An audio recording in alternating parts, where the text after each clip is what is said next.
మంచి పని చేయొచ్చు కష్టపడవలను. ఎఫెసీయులకు రాసిన పత్రిక 4:27. మన దేవుడు మంచి దేవుడు, మనుషులందరికీ మంచిని జరిగించువాడు. నీవు మంచి పనిని చేసి కష్టపడాలని దేవుడు కోరుతున్నాడు.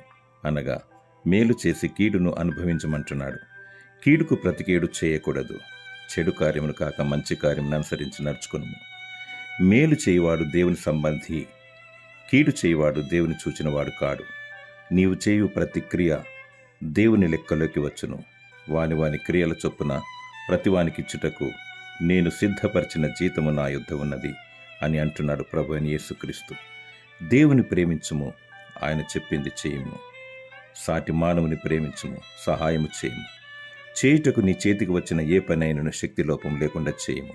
నీవు పోవు పాతాళమునందు పని అయినను, ఉపాయమైనను, తెలివైనను, జ్ఞానమైనను లేదు. అనగా దేవుని ఆజ్ఞను పాటించక సాటి మానవునకు చేతునివ్వకపోతే దుర్భరమే. దేవుడు మంచిని చేయుటకు నిన్ను ఆయత్తపరచునుగాక. ఆమేన్.